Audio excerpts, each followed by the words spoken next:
And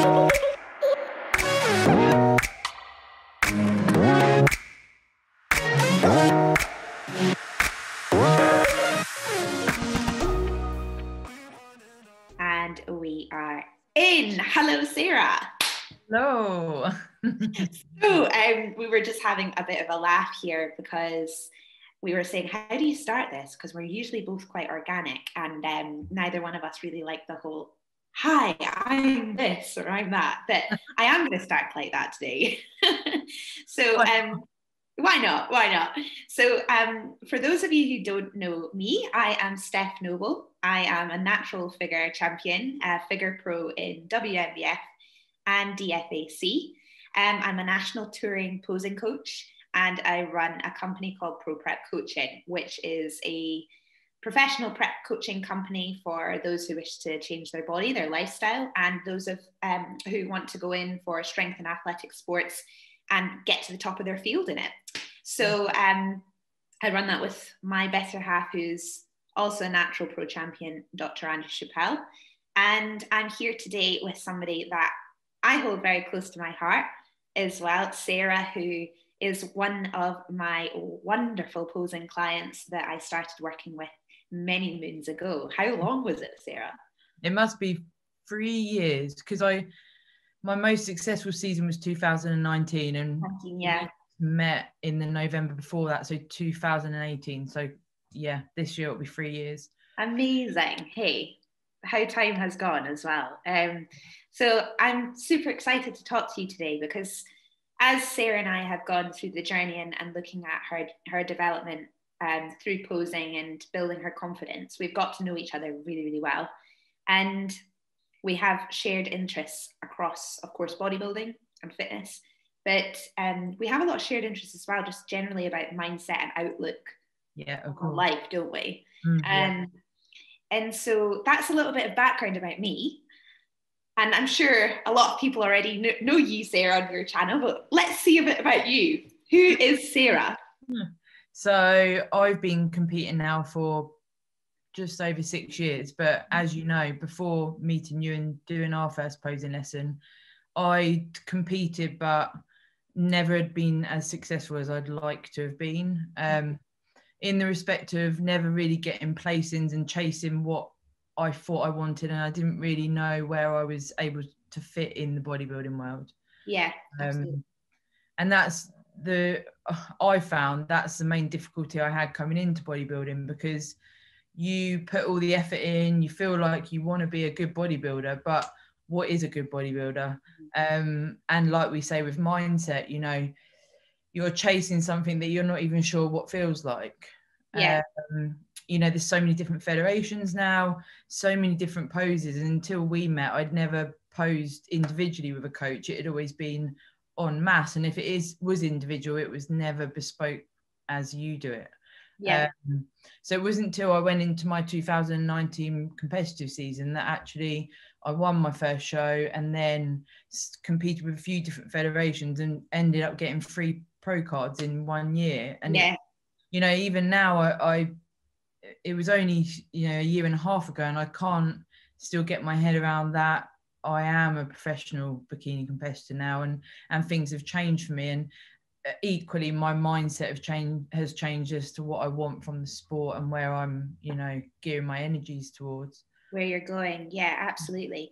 So when we started working together, and I remember it so well, if you could describe to, I suppose, our audiences, because we'll share a lot of similar people who want to know what, you know, an in-depth posing session is like, but also just generally that experience. What was that first posing session like, or what was that first meet like? So until then, like I briefly mentioned there, I wasn't sure of where I was going to fit as a competitor. I poured so much energy into bodybuilding, and I would never, you know, if someone said to me, oh, you do bodybuilding, I say yeah, and try and skirt away from that I'd actually competed, because I never felt like I'd been top 6, but that's as far as it had gone, and I didn't feel that I was worthy to say, yeah, I compete. Yeah. And then Stephen, my coach, Stephen Box, he recommended you as a coach, and me and my friend, obviously we traveled like 4.5 hours in the car to do the lesson with you. And on the way I'm thinking, oh God, I hope it's not like my previous experiences. Like I've worked with 3 other posing coaches and I've been to workshops and stuff. And I thought I've been making a routine based on pretty much Instagram, YouTube, and my own experience. And I thought, I feel like I've got, you know, foundation there, but, you know, and as you do, you go into your posing lesson and the first thing the posing coach normally says is, show me your routine. And it's just before that, you're on the way there in the car thinking, oh shit, I've got to do that first bit where you just get down to your bikini and your high heels. And also bearing in mind that you know, you might be 6 months out from a show, so you're not lean as we would see it. So there's also that, like, you almost feel like you should be like, I know I'm not stage lean yet, but we can do what we can. And then so you know, we had a little chat and said who I posed with before and what federations, etc. And then you said, do your routine. So I did what you know, that. Well, this is sort of what I've put together, and hopefully okay. And then I did it, and I remember you looked me in the eye and said, you have got the foundations to be competitive in your field.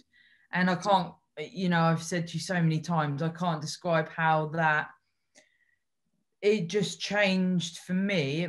It almost brings a tear to my eye. It changed my whole belief in myself and what I wanted to do as a competitor. The first time just having, you know, someone look me in the eye and say, you have got what it takes.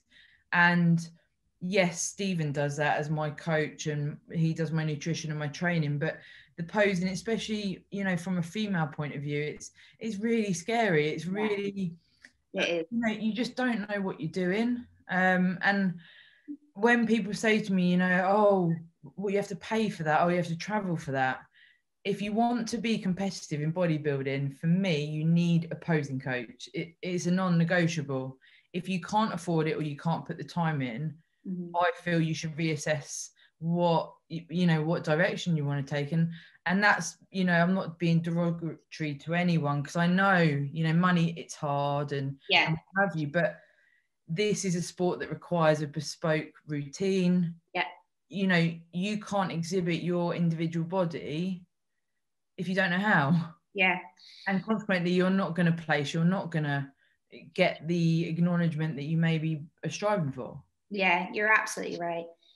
I remember our first session very well as well, because from kind of the other side of the coin, when I'm coaching, my ethos behind coaching is not just to pose a client, to teach them some moves or to manipulate their physique to make it look great on stage.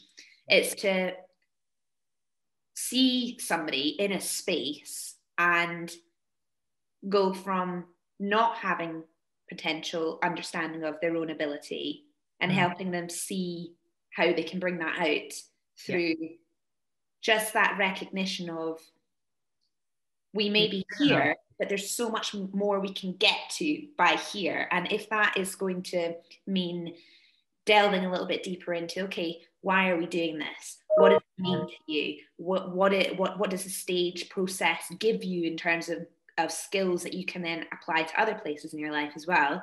That's sort of my ethos behind coaching. And I remember really, really clearly, almost like the switch in you, Sarah, when you sort of thought, that pressure almost came off you a little bit. It was something. You know, you suddenly started to see, I can do this. And it's that pivotal moment. I think it's installing confidence, essentially, because, you know, for so long, coming from, you know, I guess a troubled teenage years and the journey itself of growing up, and, you know, things like being bullied at school and all those things that contribute to so many of us. So I'm by no means alone in that regard, and not having the easiest start and then finding bodybuilding. But, you know, for those first 4 years, the first couple of seasons, not placing and not being able to gain the feedback that I wanted, unfortunately, you visit some very dark places and it's scary. You know, I can look back and I can appreciate it, and I've got a support system, you know, Kieran, my husband, and other people that I can rely on. But a bit why we wanted to do these videos is to, you know, those people that don't have anyone or don't know what to expect, like, Christ, those dark places that you visit. Yeah, and you're absolutely right. If you don't have somebody who's either been through that process, or understands, you know, that this is a very extreme sport, you're putting, you know, I always go back to the kind of the basic principle of competing. It's a competition. You know, it takes a brave person to go and compete in anything, right? But then you take somebody who wants to stand in front of a group of complete strangers, nearly naked, and say, judge me, please. and I always say along the similar lines to people, every time I compete, I'm completely exposing myself. Now, what other sport or competition would you expose yourself to that level? It's not only aesthetics, it's how your hair is, how your makeup is, what you express yourself. And you know, coming from that background of being bullied and all these things that are, you know, you're picked on because your teeth or your hair or your whatever it is, and then suddenly doing a sport where I'm being picked apart for my aesthetics and my look, you know, and to rebound from that. And that's why so many people compete once and they think that, you know, if they don't place and get, you know, the result maybe they think they want, then they either blame bodybuilding or they just come away from it and feel really negative about themselves, or they have a support system and a coach and they can bring themselves through it. It's a very fine line, and I've seen so many examples of all of those. And you know, there's food disorders, there's different things that are really going into that deeper level of it. That, you know, it's rife in our sport, isn't it? It is. And I think you've got to be very careful to know your reason why you want to do it, because sometimes you know, and I've worked with competitors who have maybe come from poor behaviors around foods, and they've come to me and said, I want to compete. I want, you know, like I've been training really hard, I eat really well. And we'll dig into the initial part of their coaching and realize actually they've been using their food behaviors as a crutch to deal with other deeper issues that are going on. And we have to find our way of unraveling that, because taking that person and then putting them through a contest prep phase, that will only exacerbate the situation massively. And I think a lot of people, particularly new fresh people to the sport, or new you know, I call first timers, if you want to call it a new person a first timer, they haven't got a kind of a toolkit yet to understand what to expect, so they're quite naive at that point. So if your coach or if somebody is saying something to you like, right, we'll just take you on, and you might have anorexia nervosa, or you might have a bit of bulimia, or you might have, you know, some really poor, you don't eat very much and then you binge all day long or something, you know what I mean? They may just, and then they just say, we'll deal with that, we can just get you on stage. That totally breaks my heart, because you see it all the time, and it's dangerous, super dangerous. And that's what we say, isn't it? Like it literally, it hurts my soul that so many people go through this. And you know, and that's why, like I mentioned earlier with money for posing, if people ask me about coaching and say, you know, how much is it, and if I'm going to recommend Stephen or you or someone else, it's not going to be 50 quid a month. No, because it's a competitive sport, and the amount of effort you need to put into the training plan, the updates, and what you do with a client, is that worth 50 quid? No, it's worth a lot more.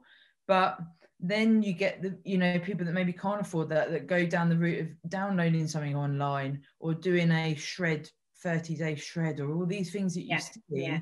And it's just so upsetting that people go through that, because they're misguided, and they're maybe not valuing, because you can't really put a monetary value on your own health. Yeah. If you come out of a contest prep and you have, you know, a food disorder or disordered behavior, and off the back of that, you don't have a coach or someone to guide you, where does it end up?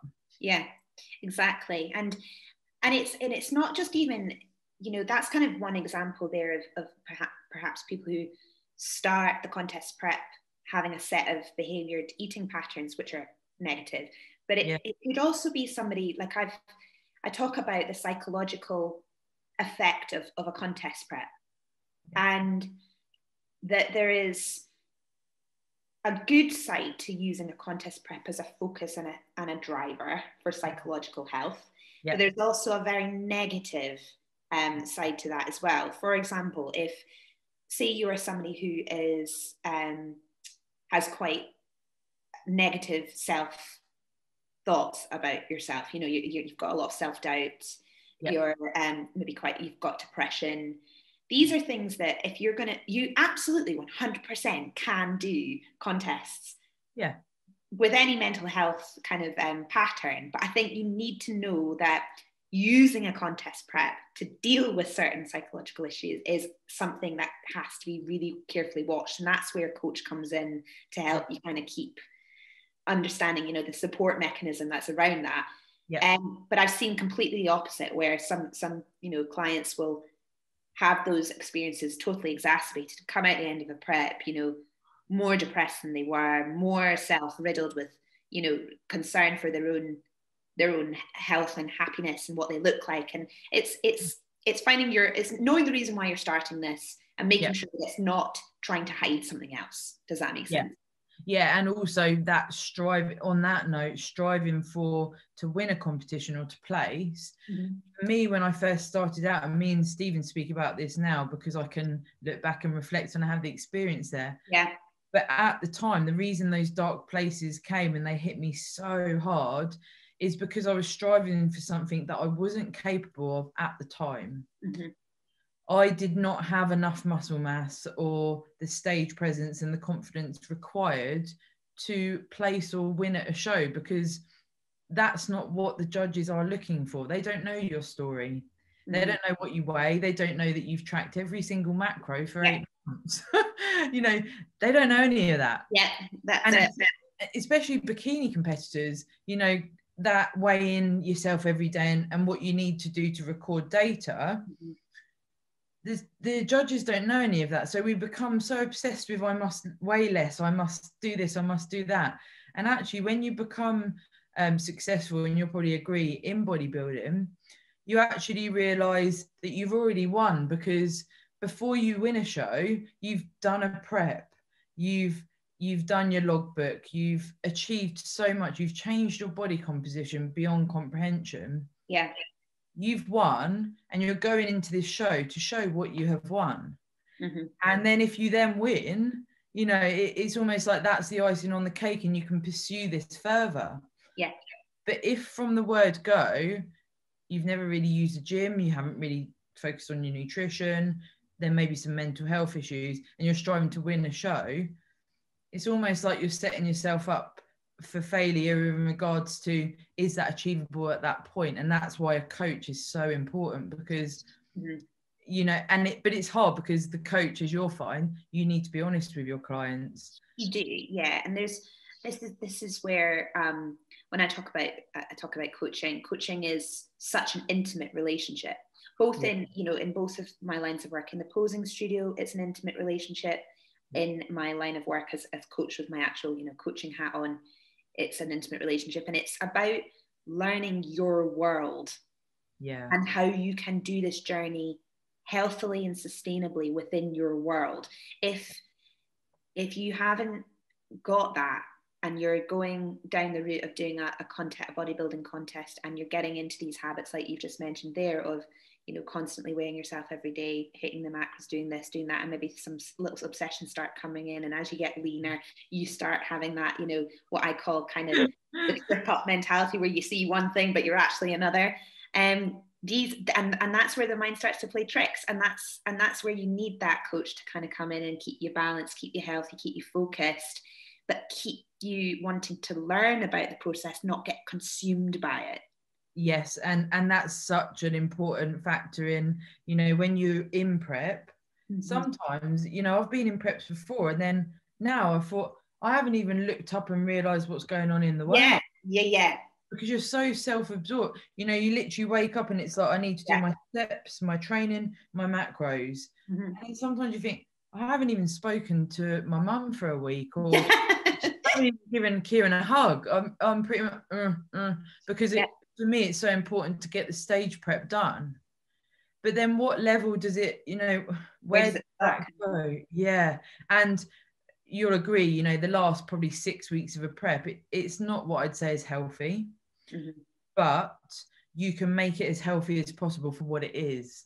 Yeah, you're absolutely right. You have to look at each part of the process and what opportunity can you get out of it, because you've made the decision yourself to do this, and you understand as well. It's huge. You know what it's like, Sarah, and some of the people listening to this will probably have seen this on socials as well, where you see, you know, the die-hard bodybuilder hood up on the stair mill, like on their stories or on their Instagram, being like, this is so hard, you know, I'm dragging myself through the day, and I just want to reach through and be like, don't do that. You know, don't do it. You don't have to do this. It's, you know, the people, I always say, like, you don't need to suffer a prep.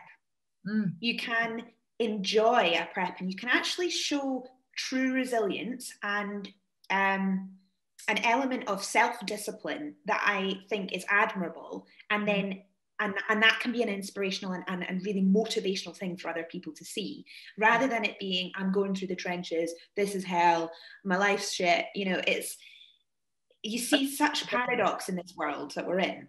And it's that whole, you get roped. I think that's why as well, the first sort of 4 years being a competitor, I didn't feel like I was a competitor, because when I'm at the gym, I'm training hard to my level of hard, which is hard. I'm pushing the amount of weight I can push. I'm doing as much as I can from my training plan.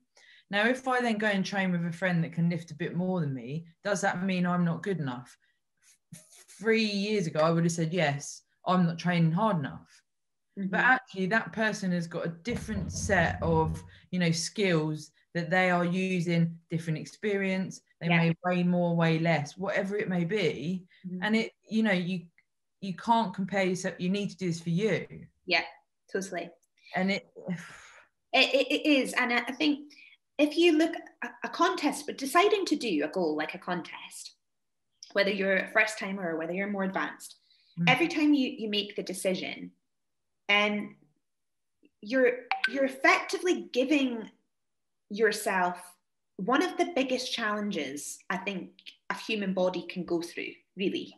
And I think a lot of people forget that, you know, because come back to social media and kind of what you see, everyone's a winner, right? Everyone's winning, everyone's doing great, everyone's this.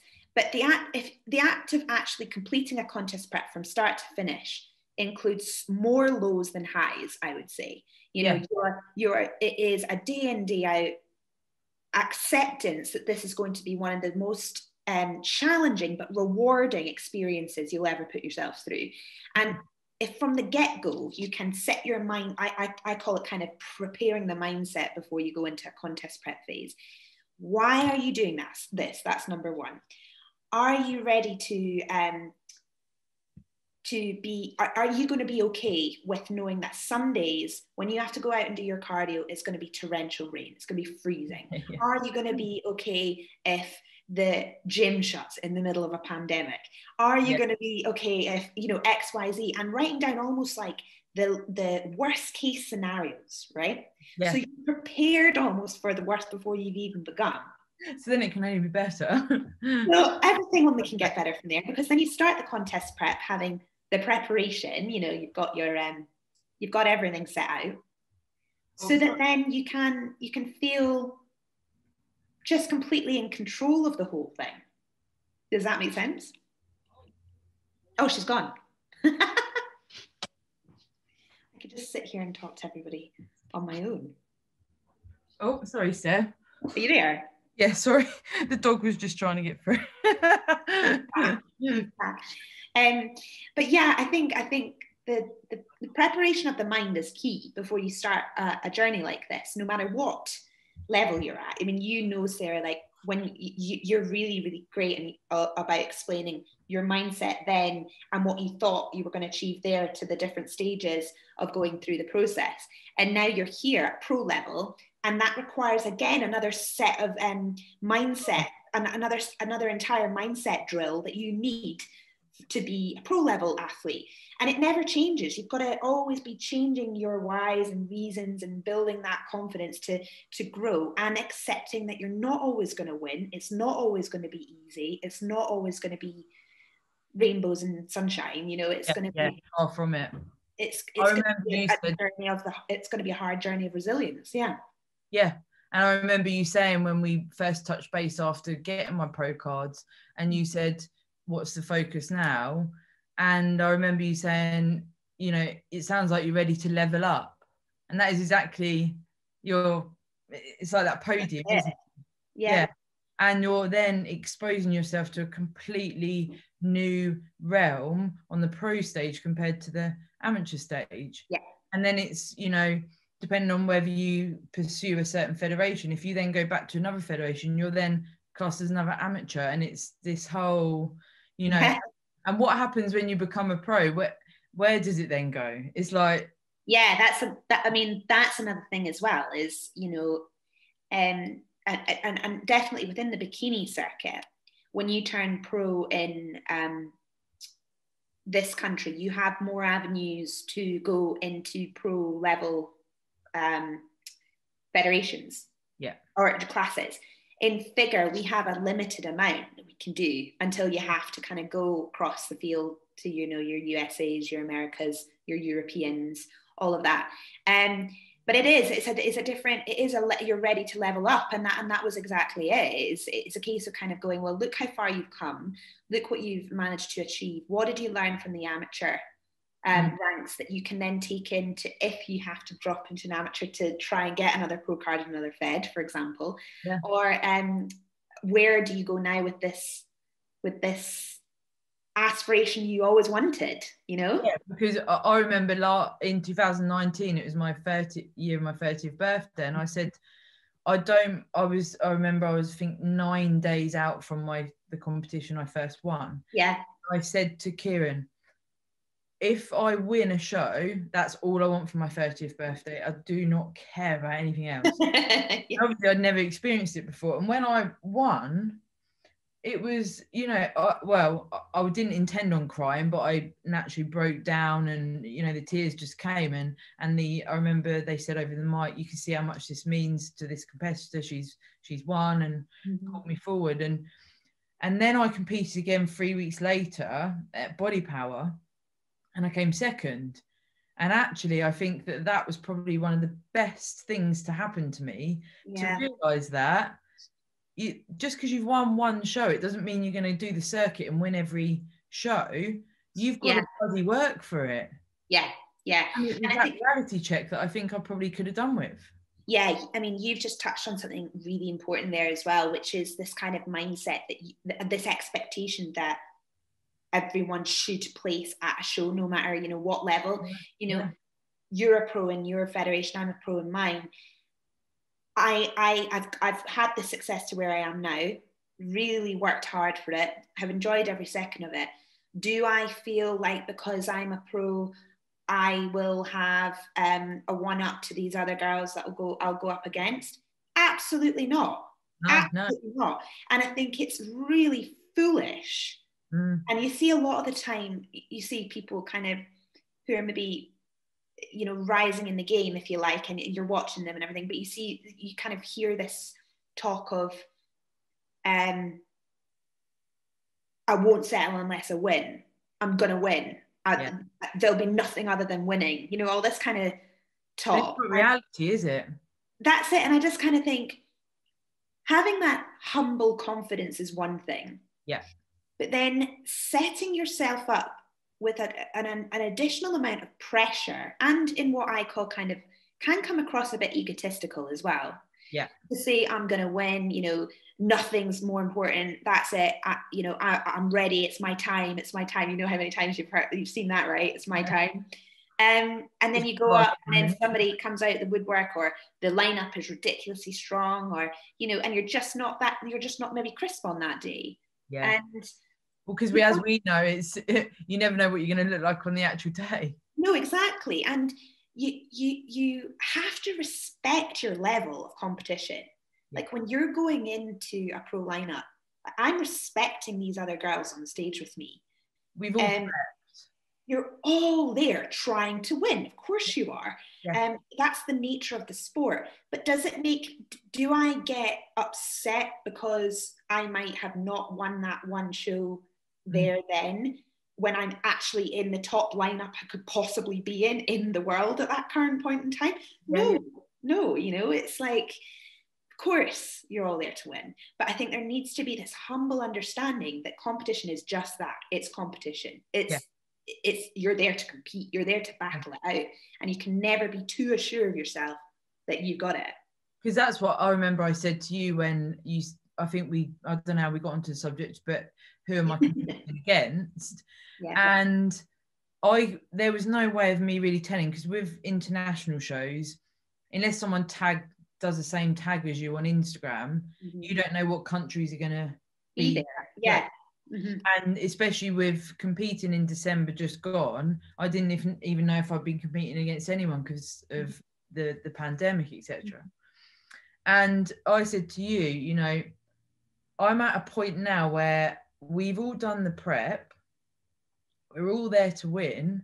If I can look at the winner and say, hats off, they deserve to, you know, or I could maybe improve in that area, or I could, you can learn something from the people that, you know, the first time I competed as a pro was November 2019, because I won my pro card in Mexico, and then you could go back on in the evening. And in the evening, I remember that. That's, some people don't know that's the setup, but actually you get the chance, if you do get awarded your pro card, normally to go on a second time. Go in, and I didn't even, the realms of getting a pro card weren't there for me with WABA, so I hadn't even expected to go on a second time. And when I did, the winner in Mexico, she was unbelievable. And I was looking thinking, I'm just on the same stage as her. I don't care if I'm lost, you know, because I was behind when she got the first call outs, and I'm looking thinking, this is phenomenal. And actually you can take something from it. So like you say, it's understanding where you are at with the field of athletes with you. If someone especially competing as a pro, if someone has competed for 10 years and I've competed for 2 years, there's nothing I can do about that. This is it. And there's also the other thing that plays a part into that, differences on stage there, is the countries. So athletes from different countries have all had well, you've probably seen this yourself, but and it's specifically prolific in the figure classes. But in this country, and I'm just speaking predominantly about the figure class right now, they want a really hard, conditioned, gnarly look in this country. You need to be big and thick and conditioned to hell, like ripped. But then when you go and compete over in with the Europeans, they're softer, they're less hard, they're less conditioned, they've got a fuller, softer look. And so you might find that what they place here is one thing, but then when you start going across the pond in Americas, Europe's, etc., you might find that actually you're having to play around with your physique to fit the different criteria of what they're looking for. And that's hard in itself. I've had exactly the same. The difference in federations, because I've got 3 different pro cards now, the feedback I got from all 3 was completely different. And you know, I remember saying to Stephen, I don't know where I'm heading here, because sometimes it's you're verging on too lean for bikini, and then, you know, recently bikini has got a bit harder and and bigger, essentially. Then, you know, I've competed with federations that say, you know, actually you could tighten up a bit more. and my physique is pretty much the same on both show days, and I'm thinking, so I'm either verging on too lean, tighten up a bit more, or it could, you know, or it could be a bit softer. And it's like, and Stephen and I had the conversation when we reflected on what the plan is for this year. Where am I heading? You know, which federation do I want to pursue? Do I want to try a few different ones again as an amateur and see where, you know, if I fit somewhere else, you know? And it is that constant, there's no real right way. I mean, luckily for you, you've got the UK DFBA, and they seem to be really for you. Yeah, I mean, the UK DFBA, I mean, picking up on what you just said there, I completely agree. You can get quite conflicting feedback from different federations, and it's important, whilst to take feedback on board, of course. I think one of the most beneficial things you can do for your own physique with your coach is go through the footage, the photos of all of the lineup that you were on that day. And compare yourself and pull apart the reasons why that you think the placing went the way it went. But the other good thing to do is, and I do this now constantly for every show I go into, is be, of course, aware of the criteria, and of course be trying to hit that criteria as close as you possibly can. But go in with a physique that you like yourself. Because if you push your physique to a place you don't particularly like, say, for example, you're too lean, too stringy, you'll probably not end up getting the placing you want anyway, because you've not actually got maybe the fullness that you need for it, or you're sacrificing something. Do you know what I mean? I mean, for every show I go into now, and it might sound like I'm trying to go against this criteria, I'm not. I obviously read it very closely, but I have a look in mind that I know will be competitive across the majority of my federations, and that I know if need be, I can pull it in a little bit or push it out. Like, so I just keep it on the air of caution and just assess maybe that year's season of competitors, have a look at where I'm going with it, and just be really mindful of it. But I have a look I love in my body, and when I hit it and I see myself posing maybe one day in the morning and I've finally got there, I'm just ready, and it doesn't matter what it is. I'm like, right, this is the look. I love this look. I feel good. I'm tight. I'm full. And I feel this is worthy of standing in a lineup at my level right now, and is enough. Is as well, isn't it, that if you're happy with what you've brought to the stage, that in itself is going to bring a level of stage presence, of confidence. There you go. You know, you would have seen it millions of times, and I have myself. When you look at a stage and you look at the condition of all the athletes, and then they do their routine, sometimes the person that looks like the winner is not the best conditioned, is not the biggest glutes, not what you'd maybe physique-wise choose as the winner. Absolutely. But they've won because they rock the shit out of the stage. The presentation is on point. They can draw the attention. They might have a bit of everything, but they've got a presence that is, it shows starmanship quality. And it's almost undeniable. And absolutely. You know, bikini in particular, you'll find. Oh yeah, it's definitely in the bikini classes is vital. And something I have found hard is that I can take this too seriously, in the regards that, you know, I've been beaten before by girls that are doing all the things that I've been taught not to do. Because I see this as bodybuilding. This is a physique sport. I think the judges should be looking at your mandatories, your routine to a certain degree, but I think you should be nailing the mandatory bodybuilding poses. When you get marked down for being too and not, it's like, and for me, it's not me. I'm not naturally sort of a flouncy type person. So again, it's like, you know, constantly questioning what federation and where you fit, because if federations are rewarding that type of stuff, is that for me as an athlete? Probably not. Whereas other girls, they might like that, you know. You're bang on. And I think through both of what we're saying here, it comes back to that bodybuilding is subjective.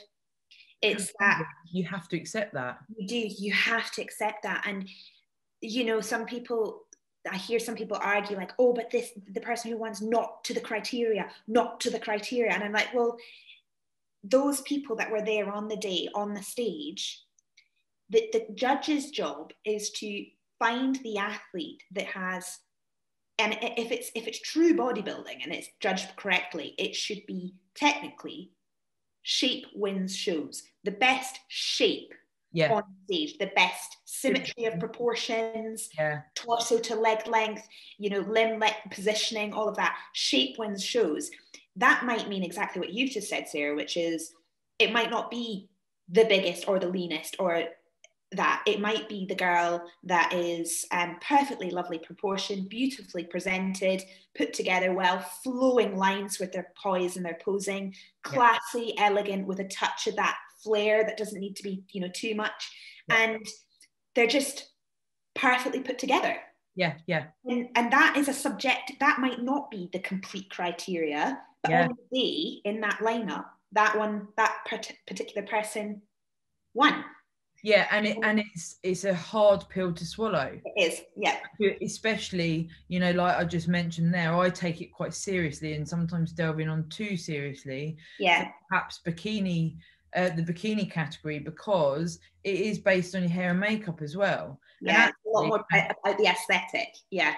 And actually, that's not really bodybuilding, is it? You know, if your makeup artist is good or not good, that could depict whether you win, and that is hard to accept.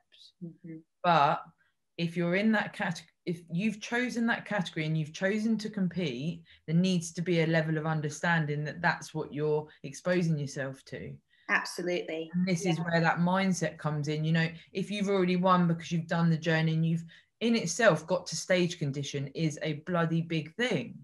If you've done that, then you go into the show and think, I'm going to have the best day possible. This is my day.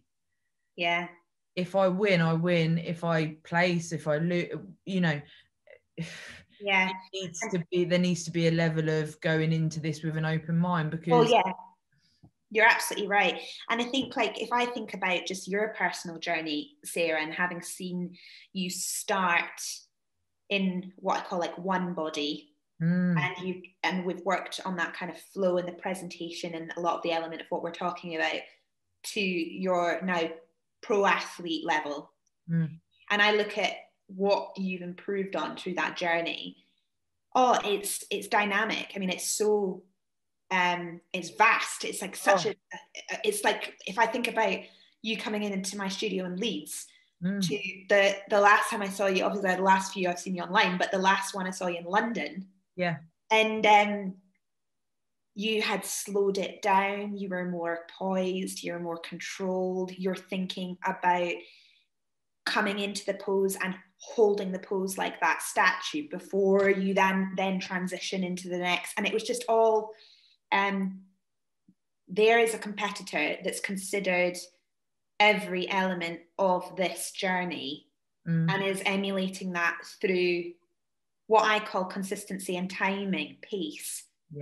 And it's just even just the most recent posing video that you sent me, I've forwarded that on to so many of my bikini clients, because I can know as well. Because when I talk to them about you need to slow this down, you need to take your time, you need to think about your foot placement, and I'm going to draw your attention to a couple of these things, because one of my clients who's learned over years has now perfected that.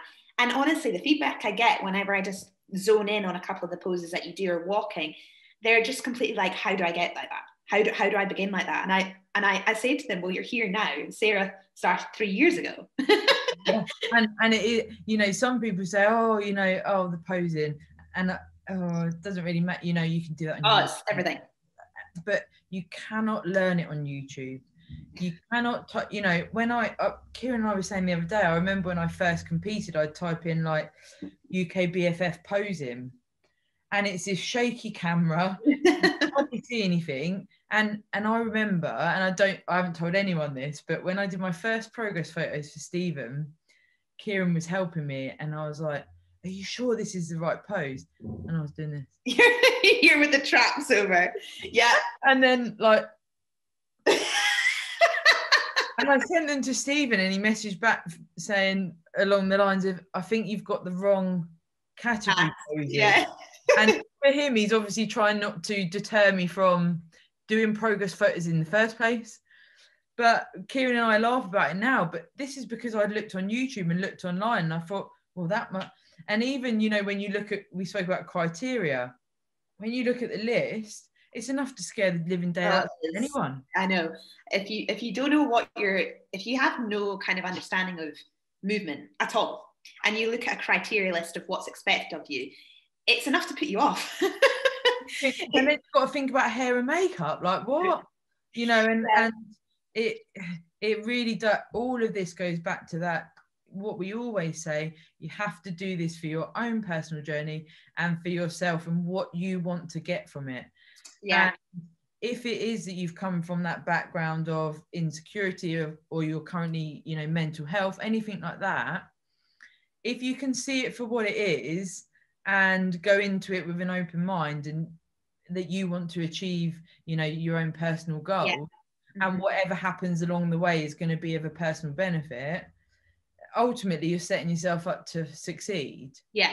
But we know, you know, every prep you get like a week out and it's, whoa, I'm not lean. I'm not, you're strong. Yes. They're everywhere, but you're not lean.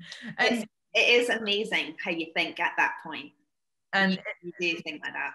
It's so like this sport is so complex, you know, and like we've said from doing videos together, it's such a gift to be able to share what we have learned with anyone. If one person watches this video, I don't know about you, and it changes their perception of the sport and what they want to achieve, that's enough for me. That's enough for me as well. And effectively, you've just kind of bottled what coaching is to me.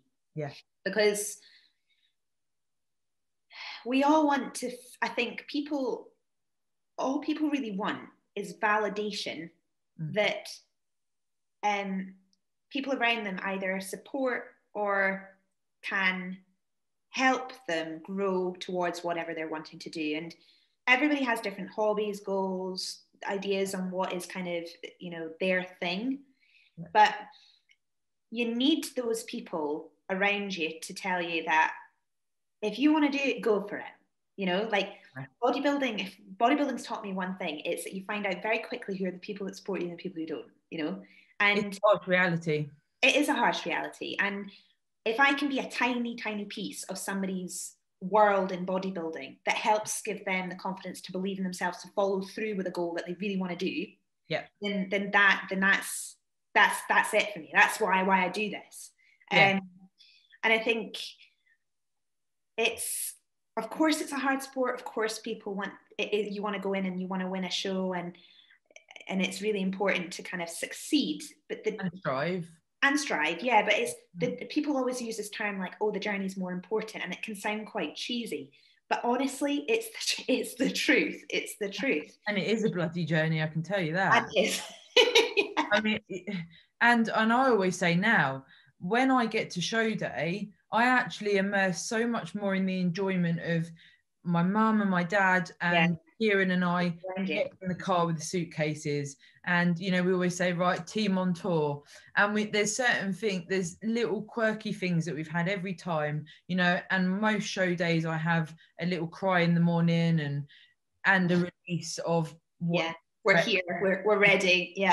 Get into that day. And, you know, people don't see that part where you're laying down with your legs raised up because you're trying to get your blood flow going and you're crying, and then you've got to have your hair done and your makeup done, and then people are texting you saying you're going to win. Yeah. And then you don't hear from those people for 6 months too. And it's all these complexities that go into, you know, you become, everyone's your best friend when you're shredded, succeeding, you're just about to win a show, and then, you know, there's nothing after that. And that's why it truly has to be for you, and you need to assess what you're going to gain from it, because those people that are your cheerleaders for part of it or some of it, you can take enjoyment from that, you can take things from that. Mm-hmm. But if you rely on it, if you know, it really is a hard lesson to learn. And like you say, you have that intimate circle that might only be, you know, 3 or 4 people. Oh, and it usually is. I mean, I'd say that even now more so than anything. And like you're really lucky, Sarah, that you have like a family that really kind of they enjoy rallies around you, you know. For the people listening, for a different slant on this. So yeah. I have my partner, of course, Andrew, who he's a bodybuilder. He gets it. Yeah. He is everything and more in terms of my support. Everything. Yeah. I don't know what I'd do without him. He's like my lifeline, you know. And you two evolve together has been amazing. Yeah, and I mean, yeah, and you've seen that. So yeah, you're the change in you as well, having that support. Yeah, I mean, just you know, it sounds cheesy, but finding yourself. I found myself, you know, but I didn't have the family kind of support from that. So my mum is kind of, and my mum's great, love my mum, got a great relationship with my mum, but she's a very traditional mindset, and women don't do what I do, you know. Bigger. Yeah, especially bigger. Yeah, especially how crazy ripped I get. So it's like, you know, for her, it's like, why are you doing that? I don't know if I like that. Yeah, and I mean, very early on, very early on, when I was competing, she couldn't watch it. She couldn't listen about me talk about it. She never really came. Actually, she's never come to a show. She's never come to one of my shows. Which is fine. But when I first started to do this and I wanted to share my journey, I had to find acceptance of that. Not because initially I was really angry about it. I was like, for God's sake, like, why can't you just be happy for me? You know, it doesn't feel fair, does it? But then I kind of flipped it and thought, well, she comes from her set values and her set ideologies of the world, and I don't need to change that. I don't need to force arguments and rally against it. I simply accepted it, and me and Mum had a laugh. I'd say, Mum, I'm doing that bodybuilding stuff again. Yeah, and she'll just laugh. And it wasn't until, you know, my pro win, where I went to the DFAC Worlds in Miami, and I came home and I took second place in my first pro show. And I was I couldn't even believe I was second. Like, you know, it was one of those where you're just like, what? That for first dip in the pro water, and I had no idea. I was just happy to be there. And I came back and I was a total state after that show, because I think it all I'd worked so unbelievably hard for that. And my mum had like this big bouquet of flowers and a whole ton of things, like when I came back in from the airport, and she just gave me a big hug and she was like, I'm so proud of you. I know I don't show it. And that's her way of showing it. Yeah. And it kind of like, she doesn't need to know what I do, but it's okay. She's all right with it now. So your people will hang around in your corner, the ones that matter. And of course, some people might not like what you do, but they will show it in their own way. Yeah. But then there are some people that won't like what you do, and you can just say, well, I don't need you as well. And that's essentially what I've done, and you've probably done the same, you know. Yeah. I have some friends that are friends, they're superficial friends. Yeah. You know, they don't want to know that you're starving hungry and you haven't slept for a week and everything else. You know, that the side of bodybuilding that people don't quite understand until they do it themselves. And what I always say to people, you know, when they say, I wish I could do what you do, I say to them, at this present time, I'm set up to do what I do. I'm enjoying it, and I'm able to commit myself fully to it. What you need to understand is where you're at in your lifestyle, what you can put into your own fitness journey, what you want to achieve, and then execute the plan. It's not going to be the same as mine. We don't have, you know, we're not the same person. Yeah. And like you say there with support systems, exactly the same. Some people different thing. Yeah, some people don't even have parents, do they? You know, and I know. And they might be a parent themselves. They might have 3 young children, and they're a single mum and they want to compete. They can do that, but it's going to be very different to your eye. Yeah, absolutely, absolutely. And I think, you know, when you come through all the different kinds of experience, you've learned a lot from this experience. And when we talk about it, that, you know, when we resonate about certain things, it's so refreshing, isn't it? Because you just kind of, if you could get every first timer to kind of sit and watch this video and sort of say, guys, get ready for a really awesome journey, but one that's going to be challenging. But we've been there. We know, you know, we know what it feels like, and like pull on us, like lean on us. Oh yeah. That's kind of what I always sort of say to people. I say it to my clients all the time. Lean on me when you're struggling. You know, there's no stupid questions. No, there's no stupid questions. You could say. I mean, I had one in the middle of peak week just before Christmas went there in November, and one of my clients turned to me and she said, "Steph, this might be a really random question, but you've put banana on my peak week plan. Do I weigh the banana with the skin on?" It's like, do you weigh your meat raw or cooked? Yeah. It's all of those things. Anybody else, they'd be like, what? Of course you don't weigh it without the thing on. But it's such a standard kind of question sometimes for us. When you're in that peak week brain and you've got no idea what's going on with the world. And it's just, I turned to her and I was like, just take the skin off. It'll be fine. You know, and it was funny. It was funny, and just you can relate. And it's, I love how, I think that's why I love bodybuilding so much, because you are the weirdo in the room half. Yeah, you're the total like, oh god.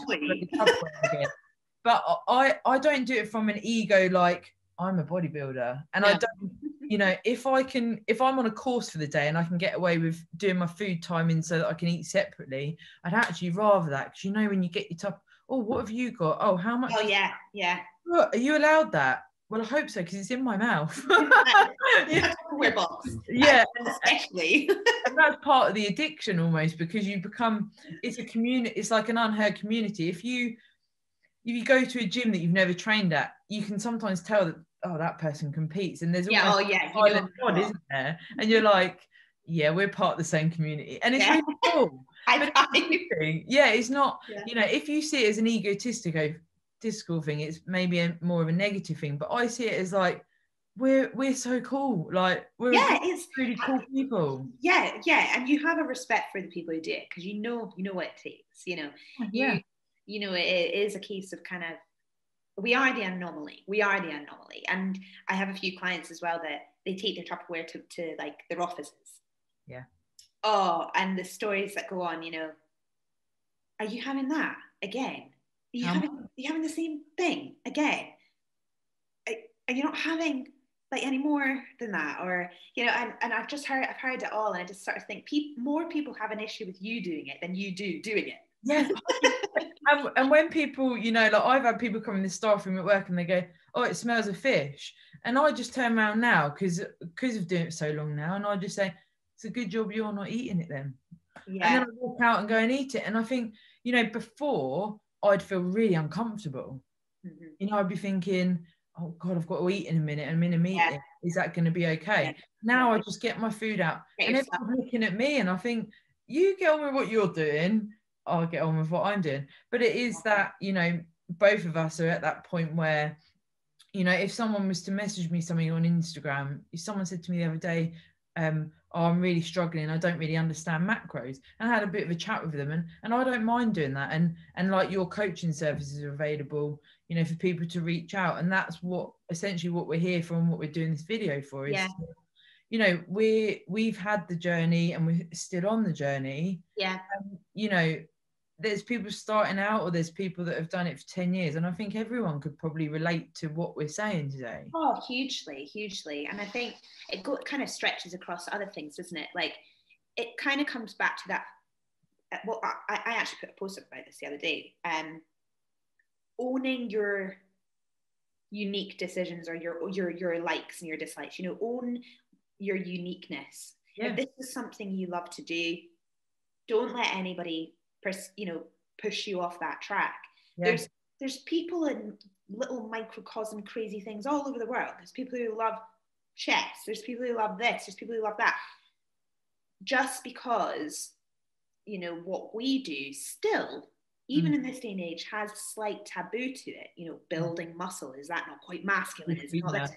Yeah. It's so mainstream now, this active want to improve your physical health, improve your mental health, and the whole thing is a holistic journey if you want it to be. Yeah, and some people don't actually want it to be. No, and some people don't want it to be, and some people, we spoke about it earlier, seek that external validation before they know themselves why they're going down this route. Yeah, to do it. Yeah. And I'm by no means a perfect person at all. In fact, you know, or if you want to call it stable, we're all a little bit. Oh yeah, bloody hell. I mean, you know what I mean? Honest, yeah. I mean, we have to be to do what we do at the same time as well. But I think when you get a good grasp on why you do something, the whole process becomes easier, and you can just learn so much and meet such cool people as well. Yeah, and there's those pockets of people, you know, I've made some really, really, really true friends. Yeah. I've only actually met in person a couple of times. Yeah, I know.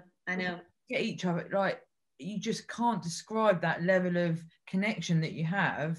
Yeah. You don't have to be talking all the time, you know, and I've heard on podcasts and things before, people say actually it's about the people you meet as well. And Stephen once said to me at one of my shows, what I want you to do, your goal for this show is to make a lifelong friend. And I was like, oh. And actually I went into it and I thought, oh, you know, I could try and, you know, speak to people. And actually I had a much nicer show day because I got to a level of... You got to know people around you. Yeah. And ever since I won a show and I, you know, did my posing lesson review and I got that confidence, I've had people message me after a show saying, you actually made my show day because you made me feel comfortable. Yeah, see, that's awesome. Yeah. Because I've been to shows and, you know, I always say to Kieran, I've been to shows and I've had people look at me like I'm a piece of shit. Oh, yeah. And I've actually thought, oh, I don't know why I'm here. Like, these people are really horrible. Mm-hmm. But actually, it's not always like that. No, and you're right. You know, you have those backstage experiences where you could cut the atmosphere with a knife, and then you have those backstage experiences where everyone's totally friendly and cool. But there's no training for that, is there? No, and there's not. And I always say this to people, like, you know, each person thinks about competition differently. And some people go in, some people go out, some people get quite shady and a bit bitchy. Some people get, like, you know, it's everybody kind of does it differently, but you're never going to go wrong if you're just yourself. Like, if you're just yourself, being yourself. And I love that Stephen gave you that piece of that one sort of goal to do. And shout out to Stephen as well, by the way, because he is such a good guy. And again, it comes back to one of these people that when you meet them for the first time, they make an impact on you. I remember meeting Steve, a couple of times, Body Power. We worked together on the stands at Body Power as well. And I just even remember thinking, you're somebody, you've got your head switched on. Like, you're sound. You genuinely care about things. You're interesting. You have a lot to talk about. You're interested in topics. Like, he was just engaging. Oh, he's very nerdy in that respect. Like, yeah. And he's that's the kind of people you want to be around, because they help you see things in different ways and get you thinking about things in different ways. And then, like he's just given you there, a goal that's not just about the bodybuilding itself. It's thinking about how can you utilize this experience to help build more communication and build more connections. And that's really cool as well. And he's always said to me, you know, he never ever says you're going to win this show. Shout out on that. And most important thing to say, not to say to your and some of the things he gets me to do, or he works with me on, is actually dropping that level of intensity that I don't need, because I can go easily too far into the, you know. And actually it's coming out much more now in the bodybuilding world, but it wasn't ever looked upon. It was frowned upon that, you know, if you were able to feel like prep was easier than the last prep, well, surely that's negative, because it should be hard. You should be dragging your ass through the whole thing. No, it's not that. You know, when you become experienced, you can enjoy prep.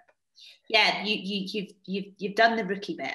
Yeah, and he's helped me learn that. Whereas before, you know, I'd be saying to him, if I have 5 milligrams of this and 2 milligrams of that, and then I go to bed at this time, and then I have a hot bath an hour before bed, blah, blah, blah, is that would that be better? And he's like, what? And we've come away from that, because actually I was stressing myself out much more than I needed to, and then things like water retention, or, you know, sleepless nights are caused by stress when you're trying to do your best, and actually you can take that level of stress out, and that's a whole nother world, as you know. Yes. But it's definitely becoming more apparent in our world now, especially, you know, I listen to male coaches now talking about this type of stuff. Yeah, well, brilliant. And I love the fact that we're here doing this, Sarah, and we should keep doing it, because there's not, I personally feel that there's not enough female competitors at a relatively high level talking and discussing things like this openly on their channels, their podcasts, their YouTubes. And we should be, because this is a male dominant sport.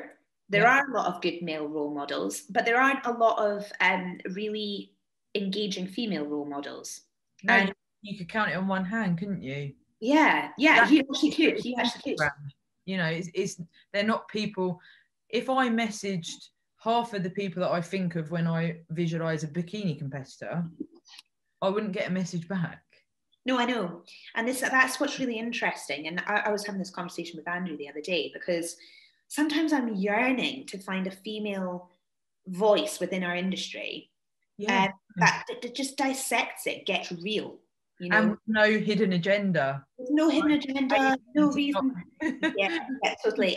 And just wants, like, similar to, I guess, what we're doing here, but just wants to talk about it because they're passionate about it, wants to talk about it because they want to help other people maybe learn or get a few golden tips here or there, you know what I mean?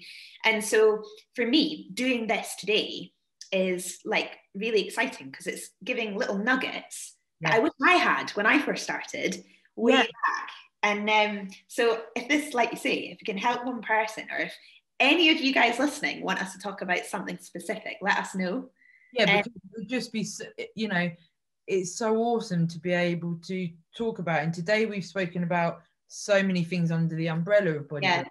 But even like we just said about stress management, we could talk for 5 hours about that. Yeah, I mean, I think we've touched on so many little mini topics that could literally be opened up and discussed in much more detail. And one thing I think is really good as well is, if there is anything that, you know, that we've spoken about, if you want us to give more strategy or tools, or how do we manage this, or how do we not manage that, that's something I'd love to talk a bit more about with you, Sarah, if people want to listen to it. So I think we've hit a lot today. and it's, again, like we said right at the start, this is organic. There is no agenda. You know, like my own YouTube that I've launched last year, I'm not selling anything. I don't want anything. I just want to help people and share what I have in here with even that one person. And you know, people can rely on us for that. We're not going to at the end say, and now you need to buy this bundle of shakes and pills that are going to get you stage lean. You know, it's nothing like that. We just want to share our experiences, our passion for bodybuilding.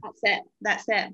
And I'd really do, you know, if people did want us to touch on certain subjects, I'd definitely be up for, you know, doing that. Yeah, for sure. Well, I have loved every minute of this. So for everybody listening, Sarah, where can they find you to come and ask you questions? So probably Instagram would be the best, just at Sarah Parker Hatchard. And then on my YouTube, which I mentioned there, Sarah Parker Hatchard with a hyphen between Parker and Hatchard. And essentially I've put, you know, several series together. I've got one on becoming a bikini competitor, nutrition training. So it's pretty much everything, but in separate series where people can understand a bit more about what we do. Nice. Awesome. Great. I'm going to go and check some of those out as well. And I am pretty much the same. Instagram is the best mode of contact for me. Steph with a double F _ figure pro. No, I've missed my last name already. Steph __ figure pro. I'll put it down here. You're not even in prep, so you can't blame it on. I can't blame anything. I'm afraid. I just can't.